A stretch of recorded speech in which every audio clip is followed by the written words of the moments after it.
జూబ్లీహిల్స్ ఉప ఎన్నిక ప్రచారం వేడెక్కినట్టుగానే కనబడుతోంది. మరొక 2 రోజులు మాత్రమే ప్రచారానికి గడువు ఉన్న నేపథ్యంలో ప్రచారంలో మాత్రం కాంగ్రెస్ పార్టీ అభ్యర్థి కోసం, గెలుపు కోసం ప్రచారంలో దూసుకుపోతున్నటువంటి పరిస్థితి మనం చూస్తూ ఉన్నాం. మనతో పాటుగా మాట్లాడడానికి కాంగ్రెస్ పార్టీ మహిళా విభాగం వైస్ ప్రెసిడెంట్ రేఖా గౌడ్ ఉన్నారు. మేడం, ఎట్లా జరుగుతుంది ప్రచారం? ఎలాంటి రెస్పాన్స్ వస్తుంది నవీన్ యాదవ్కి? ప్రచారం చాలా బాగా జరుగుతుంది. ప్రతి ఇంటి గడప గడపకి నవీన్ని సొంత బిడ్డలాగా ఆదరిస్తున్నారు.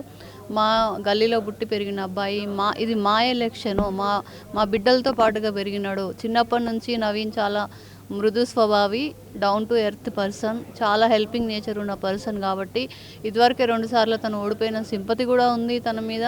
తర్వాత వాళ్ళ కుటుంబం కుల మతాలకు అతీతంగా ప్రాంతాలకు ఆ ప్రాంతం ఈ ప్రాంతం అని కాకుండా ఎవరు వచ్చినా కూడా గత 40 సంవత్సరాలుగా శ్రీశైలం బాబాయ్ కూడా అందరినీ ఆదుకుంటుండు కాబట్టి నవీన్ కూడా సేవా కార్యక్రమాల్లో యాక్టివ్గా ఉంటుండు కాబట్టి ఈసారి నవీన్ వైపు మద్దతు చాలా బాగా ఇస్తున్నారు.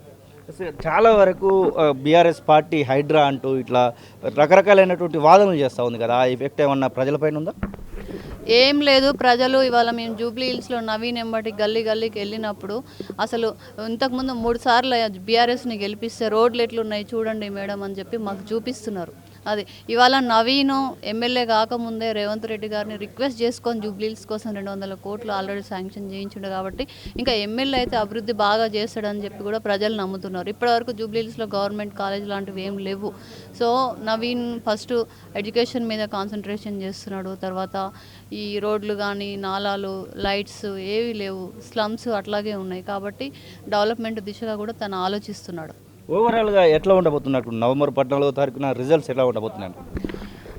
నవీను ఖచ్చితంగా కాంగ్రెస్ పార్టీ నుంచి విజయాన్ని సాధిస్తాడండి. ఎందుకంటే ఇవాళ ఒక బీసీ బిడ్డకి కాంగ్రెస్ ప్రభుత్వం ఇవాళ అవకాశం ఇస్తే ఓర్వలేని ఈ దొరలు తనని రౌడీ అని ముద్రేస్తున్నారు. ఏం రౌడీజం చేసిండండి?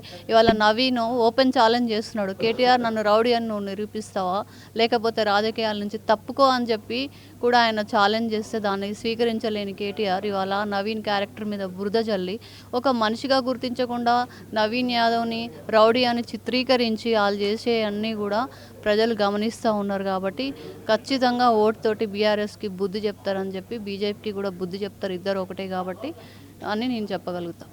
అసలైన తొలి వెలుగు. ఫాలో వాట్సాప్ @తొలి వెలుగు అఫీషియల్.